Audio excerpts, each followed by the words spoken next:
আবার পাপ পুণ্যের জ্ঞানও আছে না। আগে বল, তুই এখানে কেন এসেছিস?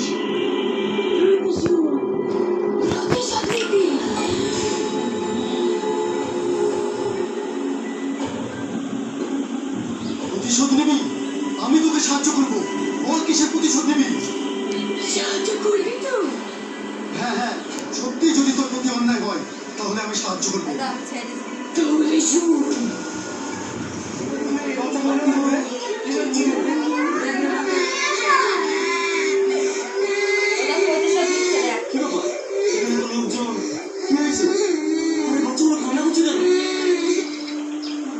ছোট বাবু, এদের সংসারে খুব অভাব ছিল, তাই এদের বাপ মা খেতে না দিতে পেরে অভাবের জালে আত্মহত্যা করে মারা গিয়েছে। আমি তো গ্রামের প্রত্যেকটা মানুষকে বলেছি, কারোর যদি কোনো অভাব থাকে আমাকে এসে বলতে, আমি যতটুকু পারবো সাহায্য করবো।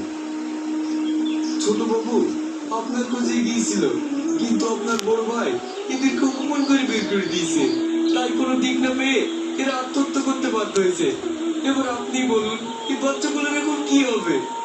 কিচ্ছু হবে না, এদেরকে আমি মানুষ করবো।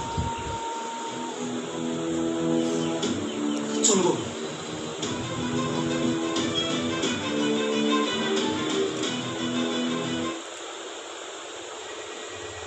সবাইকে শেষ করি। আমি আমার ঘরে এই, তুই অত উত্তেজিত হস না। আমি জানি তোর সাথে যেটা হয়েছে অন্যায় হয়েছে, তার জন্য আমরা সবাই তোর কাছে ক্ষমা চাইছি। যা, তুই এখান থেকে চলে যা। এই বৈরব, আমার চলে যাওয়া হয়েছে, এইটা তো সাহায্য করার কথা। ও আমাকে তো এখান থেকে চলে যেতে বলছি। আমি তোর কোনো কথা শুনবো না। আমি প্রতিশোধ দিয়ে না, তারপর এখান থেকে যাবো। আহ!